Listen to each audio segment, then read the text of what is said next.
Hello, ladies and gentlemen. This episode is all about the implosion of the Supertech Twin Towers that we all saw through our screens on 28th of August 2022.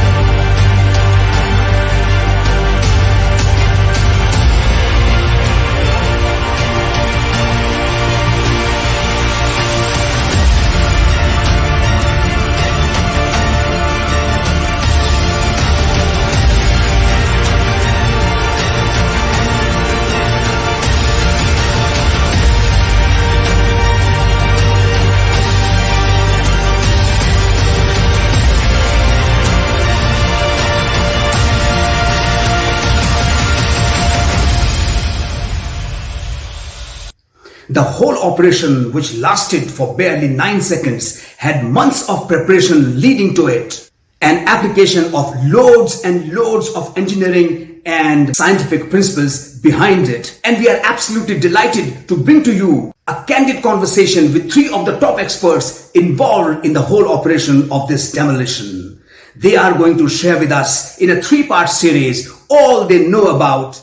The 3 experts that we are going to have on our show are Dr. D.P. Kanungo, the team leader from the CSIR side. CSIR, Council of Scientific and Industrial Research, which had a clear mandate from the Honorable Supreme Court of India to ensure a safe demolition. Another expert would be also from CSIR, Dr. Harsh Verma, the blasting expert. And the third expert on our show would be Dr. Anil Joseph, who had the task of making sure that the pre and post structural audit of the nearby buildings is carried out properly. So today, in this first part of the 3-part episode, we are delighted to bring to you a candid conversation with Dr. Harsh Verma from CIMFR, Central Institute for Mining and Fuel Research. Dr. Harsh Verma is a blasting expert with deep knowledge of explosives and their engineering application, with over 20 years of experience in the industry. When you ask Dr. Harsh Verma to introduce himself, he says that it is a fact that the faith can move mountain, but we move things with dynamite, with engineering, with science. And it is this belief in science and engineering which resulted in the magnificent engineering feat that we all saw on 28th of August. So, without taking much of your time, let's go across to the conversation that we had with Dr. Harsh Verma only a few days back.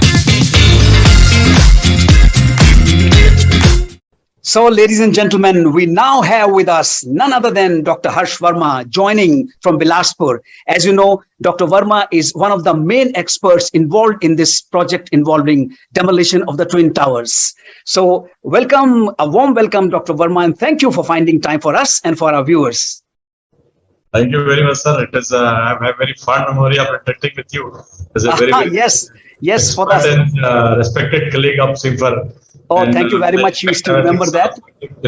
So, in fact, I have been attending your lectures also all through. I have been following very closely all your lectures, and we know that industry, you command a lot of respect also. So, it is my pleasure to talk to you, sir. Thank you very much for your kind words. I'm really, really honored. Okay, so let's get to the point straight away because our viewers must be very interested to know your version of the entire thing. But I'm very curious to know about this, that what was your first reaction when you came to know that you would be involved in such an exciting project? Sir, thank you for asking this question actually. And I will just try to add a small background to this question actually. What has happened in the background? Initially, Honorable Supreme Court awarded the work to CBRI, Central Building Research Institute, Roorkee. And this was somewhere in August 2021. Okay. And based on the expertise only, they have selected this edifice engineering and jet demolition. So almost 6 months passed. After that, this actually required certain expertise in drilling, blasting, explosive initiating systems. So CBRI came to us with this question, well, this is one work. Dr. Kanungo, he actually called me because I was at Roorkee, so he knew me and he knew me that I am working in this area. So the very first thing when I heard about this, honestly speaking, I was not able to appreciate the quantum of the work that is going to be this work. So first thing that I requested him, before I say anything, you please allow me to visit site, interact with the people. What is the level of expertise that is available on board with your team? This is one thing actually I in fact requested to Dr. Kanungo that time. And other than that, actually, I was not knowing this kind of coverage will be available for this particular work. And now we can understand we are getting a lot of congratulatory messages from the people, and we are very, very happy that it has gone the way we have designed it. Yes, so you were star. So obviously, as I expected, your answer is on those lines that you were treading cautiously initially, not like a childlike thing that, oh, wow, what a project, which is sensible thing to do. And of course, you are stars now. Everybody know you. Everybody knows you. So you mentioned about CBRI, Central Building Research Institute, and you are from the institute called CIMFR, Central Institute for Mining and Fuel Research. So both these institutes come under the umbrella of CSIR, Council of Scientific and Industrial Research. So what was the mandate from the Honorable Supreme Court of India for CSIR? Sir, we can conclude this mandate of the Supreme Court in 2-3 lines. But in fact, I will simplify it in one line. I will say that the job was basically to provide technical support in this entire process so that this demolition is safe. This is one line objective of this. And of course, we split it down, we'll find that selecting the companies who will be doing the job, ensuring safety of the towers which are very, very close to it, there is a gas pipeline, and all those things were there. So mandate was to provide a technical support. Being a scientific institute, engineering institute, we were supposed to give them a very sound back-end support so that nothing goes wrong to the level it can be done. Yeah, so clearly from this mandate, two things are very clear, that there were challenges envisaged both on the scientific side as well as on the social sides. So what were those challenges? The very first challenge was basically earning confidence of the people who are close by the towers. And I very distinctly remember when we had a first meeting with Noida officials, Dr. Kanungo made it a point that you must interact with the people who are residing close to the address. So we met this E-Korwa resident, that is Emerald Court Residents Welfare Association. They visited, they invited us. And I know I was there, Dr. Somliana was there from our CIMFR, Dr. Kanungo was there, and 3-4 more scientists from CBRI were there. And we were all PhDs having expertise in their own areas, working with a quite long time. So when we interacted and we told them this is the background that is coming on board with this entire thing, and they believed us actually. They believed us, and that was actually, I tell you, our main driving force. Because till that time, they were very, very skeptical about everything. When they met us, they were very, very happy that now, sir, we believe that you all are there. And in fact, almost daily basis, we are interacting with them. This is the progress. This is the concern that we are going to address, like this. So those were all the things. Right. That's the main challenge. Yeah. So the trust that those residents placed in you, it really got you going. It fired you up that there are people, having so much trust in you, and that gives you more responsibility also, an additional responsibility to sort of do this properly. Okay. Yeah. That also brings us to this fact that, what really caught the attention of the general public is that these towers were not in an open field. They were right in the middle of a built environment. So there must have been huge constraints of built-up environments. So can you tell us something about those constraints? There were 3 main identified challenges. First one is basically E-Korwa Tower, which is hardly at a distance of 9 meters. Oh. Yes, it is at a distance of 9 meters from periphery of the main apex building, which is 103 meters high, 32-story building. Okay. And to add up to that problem, the structural strength, when they did this structural audit, we found that in many of the columns, many of the beams, reinforcement was exposed. The strength was close to 7 to 8 MPa like that. Whereas the design strength was somewhere around 25 MPa. So that actually exaggerated the problem for us. This was main. Then another tower which was at a distance of 16 meters, which is called ATS tower, where we have designed the direction of this implosion. But fortunately, the condition of this ATS tower was quite better as compared to the E-Korwa tower. And the third main challenge was basically one gauge pipeline, 18-inch gauge pipeline, operating at a 36 bar pressure. And when we had a discussion, The official said that this cannot be closed down. And it was at a distance of 9 meter, 3 meter below the surface. Oh. Okay. And there was no other option but to ensure that this actually there was a major impact going on this because of the fall of the debris on this gas pipeline. That is southwest direction. So those are all the things actually which made us the whole thing very, very challenging. Scientifically, engineering point of view, technically also. Right. One thing we could write actually, we earned the trust of the people, but now we have this scientific challenge.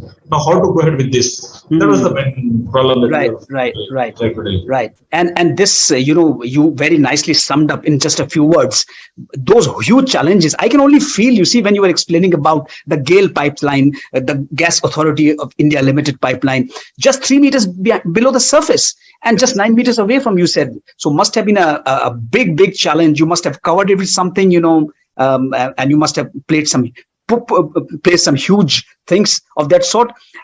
Okay, but those are the details, right? So a project of this nature, which lasted only, the implosion lasted only 9 seconds, but there must have been a lot of investigations leading to the implosions. So can you give us some brief idea about what sort of investigations you carried out? Sir, our investigation was, the first point that we wanted to explore was basically what is the anticipated level of vibration, ground vibration. What is the anticipated level of air overpressure? Then once we know what is the anticipated level of vibration, ground vibration, then whether our structures are competent enough to sustain this vibration. Then the third part is basically the GAIL pipeline. We in fact approached this GAIL authorities also, and there was a separate study conducted on this actually. We just through numerical modeling and all those things, we came to know that this is the amount of vibration which it can sustain. So all those investigations we carried out. Then as far as geotechnical investigation was concerned, in fact this Vibrora company from British UK, it got involved also. They have their comprehensive emission report on what are the things, how it will go on. Then there was a test report, a small test was also conducted actually. Okay. With few columns and shear walls, actually one test class was also conducted to measure the response of the building and to measure the induced amount of vibration which is going to be taken actually. Then the third part was basically structural analysis and structural audit.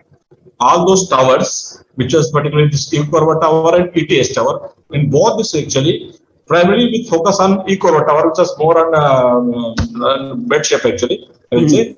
So we had our civil team was, of course, they are expert in structures and they have a lead role in this particular part actually. So in a very, very systematic manner, they conducted this structural audit, and that is how we were able to plan whole thing. Well, now we have these are the things, and this is what we'll have to do.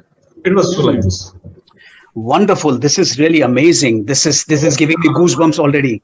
I forgot to add actually. Another important part was basically what will be the possible profile post debris. Post debris and its profile, because we are having a limited place and we are going to produce around 80,000 tons of debris. Oh, it was 80,000 tons, but we had one plus point also. There are two basements, and with estimation we could find out that out of this 80,000 tons, 50,000 tons can be accommodated in the basements to level up. So that was a good thing. So we were having a problem only with the remaining 30,000. But another problem was basically, say for example, if the profile of debris is such that is going to make a pressure towards this E-Corva tower, which is hardly 9 meters, then that could have been a disaster for us. So now the challenge was to get a precise profile of the debris, and if we are going to see in this estimation that there is some debris which will go and push to these columns of this E-Corva towers, then how to contain that? What is the amount of pressure that these debris are going to inflict on these structures? Right. Right, amazing. So you carried out the instrumentation, the monitoring, the numerical modeling, the physical modeling, and everything was done on the structures, on the vibration side, the blasting side, the foundations. It must have been a Herculean task, really, and to coordinate everything, a great achievement, really. Congratulations once again. So let's get a little more technical now that I can see that you are fired up now. You're talking a lot of technical stuff, and many of our viewers are really interested in the technical side of things. We know one of your major expertise, Dr. Verma, is into blasting, and you were blasting away the rocks in underground mines and in tunnels. But this must have been a novel experience, as you were explaining, bringing down the whole towers by implosion. So, on the blasting side, could you give us some overall idea about the blast design, the kind of explosives, the amount of explosives, the drilling that you did, and accessories that were used? Some idea about that kind of stuff. Before actually I go into the details of this, I would like to acknowledge expertise of Dr. Joe Brinkman. The brain was basically from Jet Demolition, and he's a 73-year-old chap. Okay. And when we interacted with him, we knew he is getting good understanding of everything. So on board we have a very good sketch. That was one part. Coming to the part of blast design, there were 32-story building, one which is called Apex, 1 meter height, and then 29-story building, that is CR. So in this Apex building, there were 11 primary blast floors and around 8 secondary blast floors. Okay. So the primary blast floors were basically designed to get crumbling of the concrete materials. That will be broken down, it will shift the whole height of the building down. This is the job of the primary blast floors. Now the second part is basically secondary blast floors. So all those were designed to ensure giving direction to the building towards the southward direction, which is our desired direction side. Right. So once we have this, we plant this thing. Then to ensure that debris also get proper profile that we are wanting to estimate, as we have estimated, then which particular column will be taken off, which cannot be taken off. So all those things were judiciously, column by column, 4 by 4 it was worked. Now the next challenge was basically altogether there were 9648 number of holes coming together in these two towers. So what is the kind of explosive that we are going to use?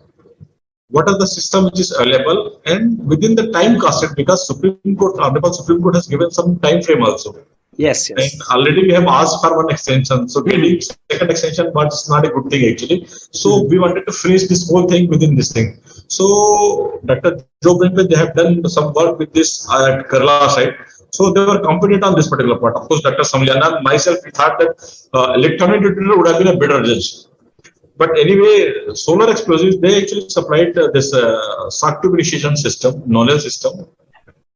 We used competents, short delay detonators, long delay detonators. And as in terms of explosives, we have got this cartridge explosive, 90% strength, 25 mm also. But I tell you, sir, out of this 3700 kg of explosive that was used, hardly 5% of the explosive was cartridge explosive. The rest of the explosives were mostly detonating cards. They were basically 80 grams per meter. That was the PATN amount in these detonating cards. Okay. Then once we did it, there was another challenge actually that myself and Dr. Samliana we had to face, because we all know this pyrotechnic detonators, the shock tube detonators, they are bound to give some deviation, scattering in the delay time. If the nominal delay time is 500 milliseconds, but accurately when it is fired, how much it is giving? It is whether 525, 510 or 490 like that. So the detailed scattering analysis also was carried out to ensure that there is a minimum deviation from the design delay. That was done in place.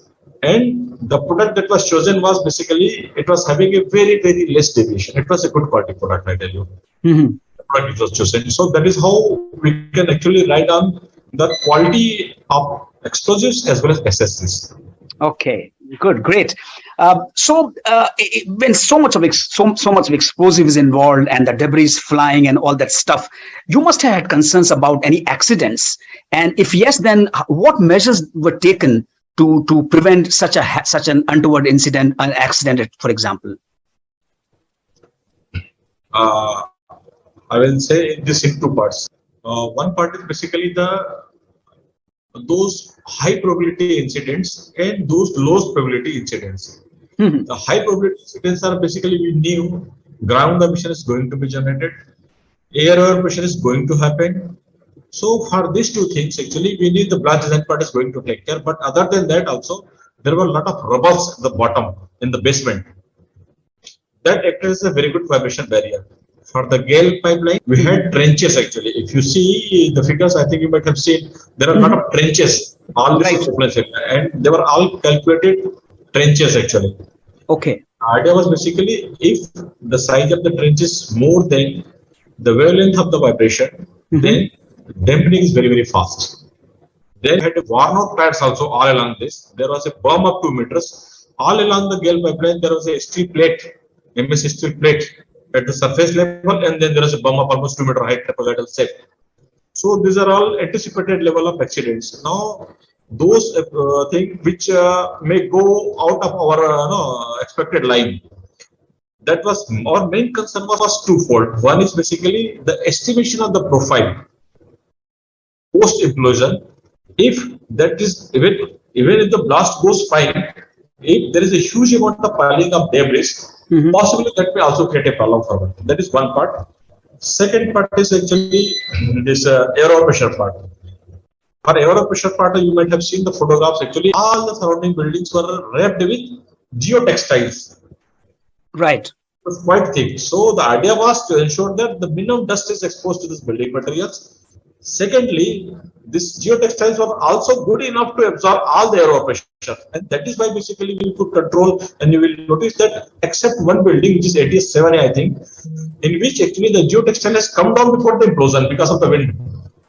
Okay. So in that particular building, we could see those centering of the glasses in the windows. Actually, small cracks were there actually on the glass pans. Other than that, actually, there was no problem. Rest of the thing, wherever we have planned it, it moved on exactly like that.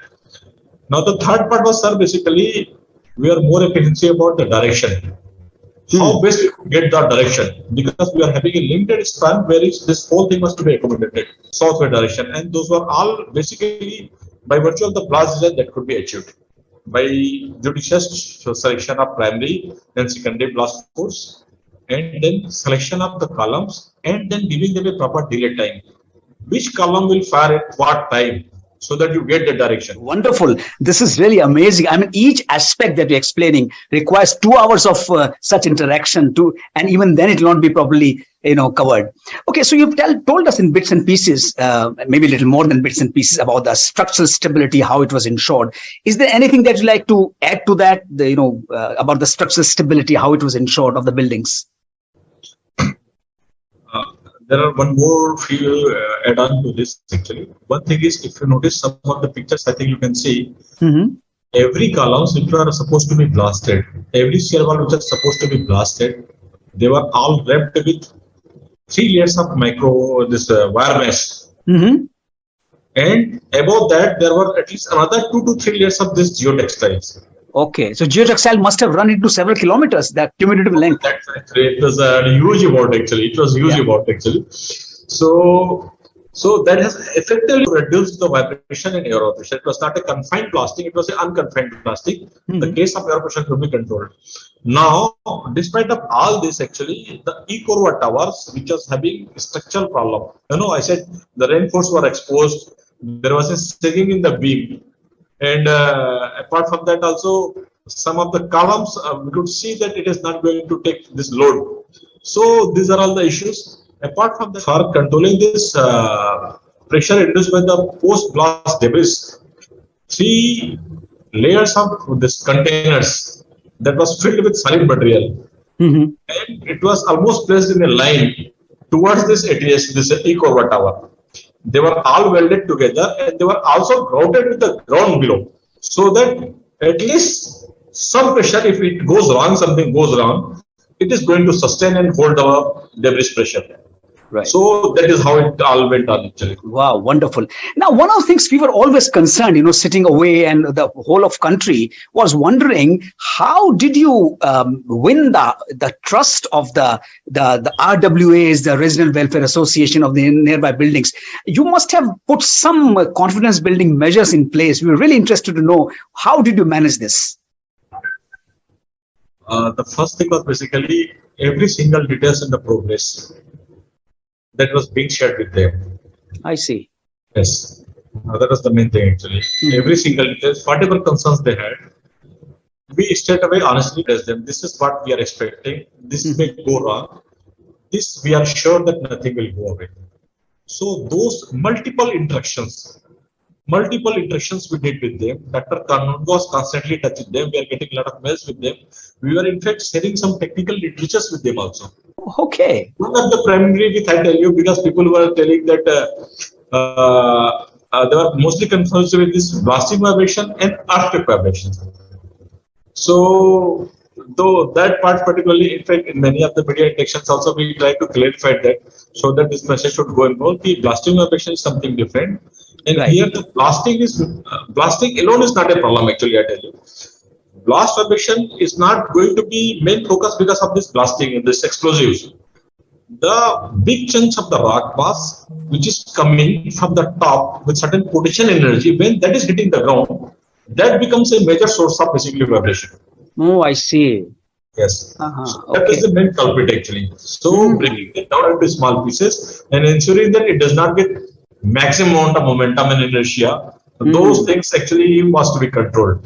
I see. It normally doesn't occur to common people. You see that we always think about the blast-induced vibrations, but this is a great insight into the whole thing. The huge amount of debris falling down at some momentum, and they would induce vibrations, which is a bigger concern.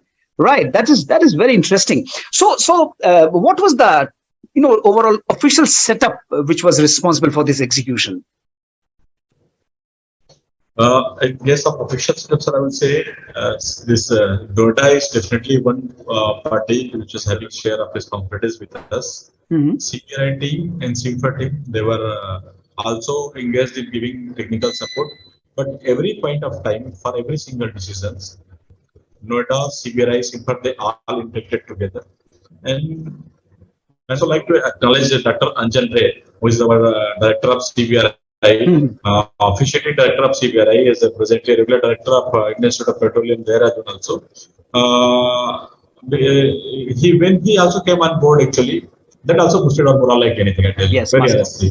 Sure. Because he praised us like anything. All through our institution, he was personally involved. Then, because there is a lot of risk involved in the work, so in fact we have low root in our legal advisor CSIR also. Right. So every interaction that we are doing, actually, we thought that it is better that it gets vetted by our legal advisor CSIR also. And apart from this, also there was a huge machinery of government which was involved in this entire job. I see. The first thing is basically horticulture. Those people were also there actually. I see. In case if there is pollution control was also there. Then health and all those setup was there. There were 2 hospitals which was kept ready so that it gets any emergency needs to be taken care. And to control the dust, actually there were more than 20 smoke guns.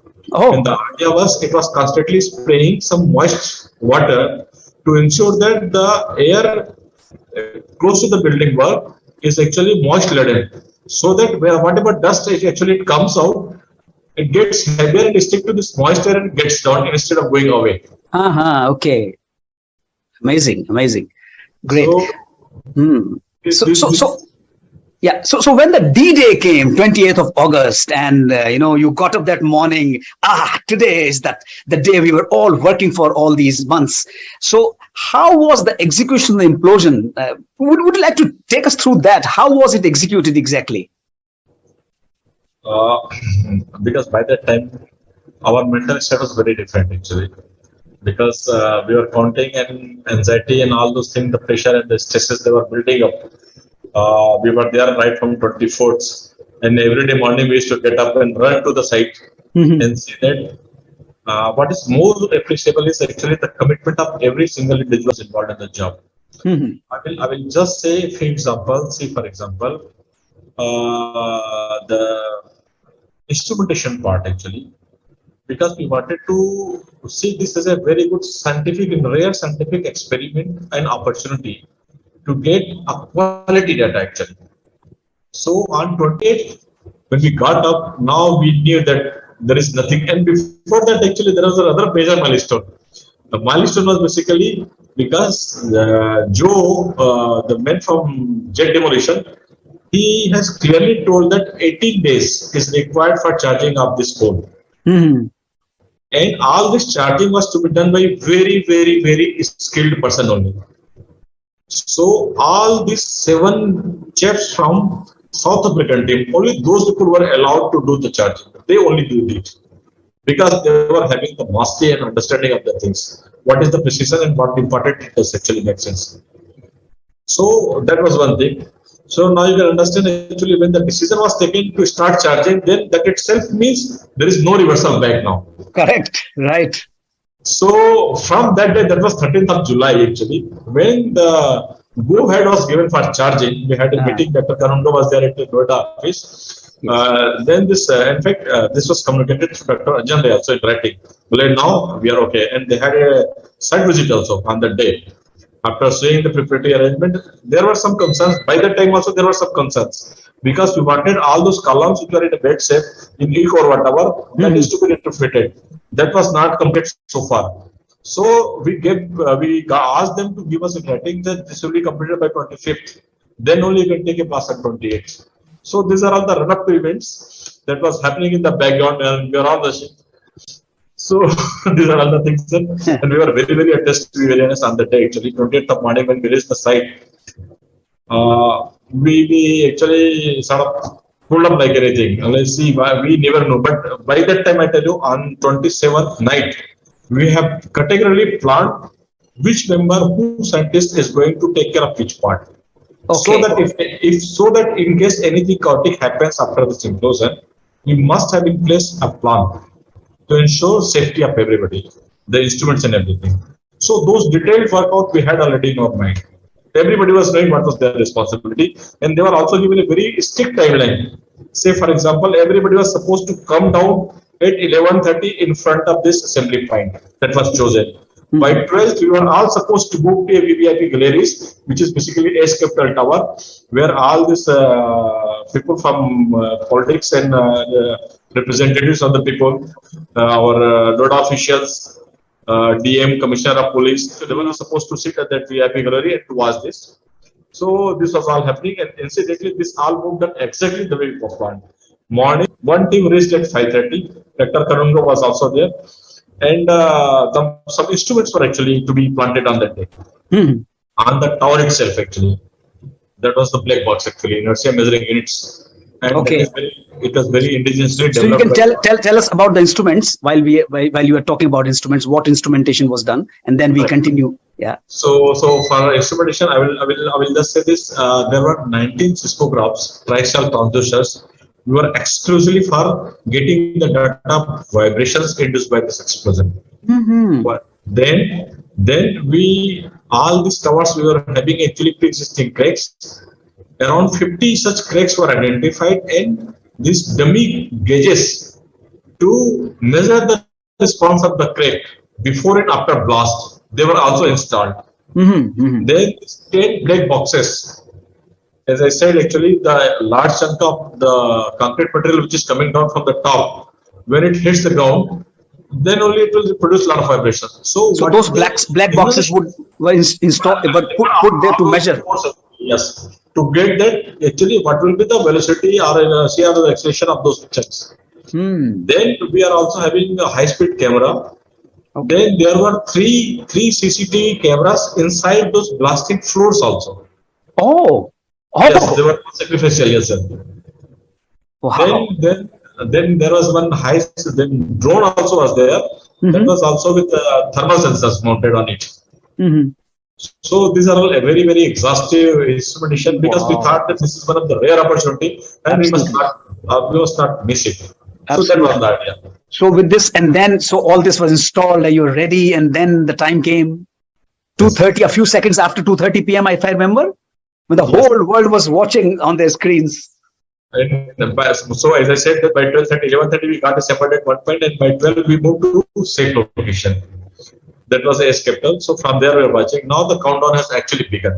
Now we are having a slot from 2:30 to 3:30. This was 2 to 3. That was to be completely blocked. We had a designated 500 meter of exclusion zone and 50 meter of critical zone. So none of the roads are allowed. All the highways are blocked, and I tell you, every day there were 3 to 4 rounds of checkup of all the connection. Dr. Joe Brinkman and their team, they went up and down almost twice in a day. The area was completely correlated, and when this all thing happened, everybody placed themselves in the right position in the safe locations. Then there was one gentleman from Hisar who basically, as per law, the pressing of the button, what is actually given in the media, also I will also use the same term actually. So as per Indian law, basically, only Indian citizen can press the button. Okay. Yes. So one gentleman, they were associated with jet demolition for quite a long time. So he was called upon as a gentleman from Blaster from Hisar. He came in, then as the countdown began, we all were actually, it's not that we were, sort of, I cannot express my feeling, Yes, I understand. Yes. Yes, actually. Yes. Then when 2:30 happened, actually, we could see and immediately we could sense now things are actually with the sound, those people who are working in this blasting site actually, with sound and all those things, they can, to a large extent, they can guess what has happened. First idea was that no misfire had occurred. That was going to be very, very headache had it been a case. So there was no misfire. So there were 3 people who were designated to go to the site and check and give a clearance so that other people can move in. So Dr. Kalungo, myself, and Dr. Devu, we 3 of us, together with EDFC officials, we all went to the site. And I tell you, we started crying sort of thing actually. So sweet. And when actually you must have felt, so pumped up, and you must have, doing, yay, we did it. Then the first thing actually, when I just reached in, when we saw this, our main concern was if we are able to achieve the direction through, then 90% of the problem is solved actually.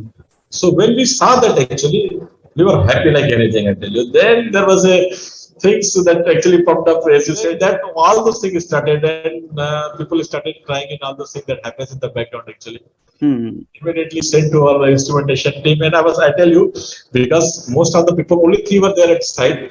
Rest of the people who were in VIP galleries, who are watching all this moment, they were also eager actually like us. So every single second, I was just keeping them in a confidence. No, the way we have done it, it has exactly been like this only. So you must feel happy. And I was sending them very, every second almost I was sending them almost a video or photographs to them. Wow, that is amazing. It was a rare event, sir, actually. But I tell you, it is really something that has. And I will also say that Almighty has also helped us in a very different Absolutely. way. You really did it. And I can tell you that these are the projects you live for. These are the projects to die for. And really, really, really, very, very inspiring to talk to you. So now those towers are gone with the wind. Within 9 seconds, they don't exist on the face of the earth anymore. So what is the way ahead now? Now, as I said, because we saw this experiment, which is a rare opportunity for all of us. So we got all our data. I must tell you that the instrumentation, it has worked fantastically. We got almost all the data. It is still in the processing, but I can say at least we got the hint that all the instrument has worked at the way it was planned. Now, all those data actually want to see and refine all the future works, because when we are doing this literature survey and all those things, we were feeling a sort of research gaps on prediction of profiles, prediction of the vibrations, response of the building when they're dynamically loaded with such type of vibrations. So all those answers possibly now will be able to give with all the instrument data that we have in all those places. So that will definitely, it will bring a lot of refinement to our future works. And we will better in the position to understand this whole mechanism of demolition in terms of vibration, in terms of fall of debris predictions, air overpressure, the building response. Then I think the debris fall, the velocity at which it is actually getting the momentum. So all those scientific questions can be very well addressed now. Great. So it was not only a project well executed and the job done, but also for the future, you got a tremendous platform on which you can build a further research, and a lot of people can benefit from this. And that's really the purpose of the research, and research coming out of an actual project, nothing like it. So it was great interacting with you, Dr. Verma. I'm sure our viewers will be very happy to watch you share the experiences. And thank you, really. I can't thank you enough for sparing your time and for sharing with us all the knowledge and all the experience. Thank you very much, Dr. Verma. Thank you very much, sir. Bye-bye. Bye-bye.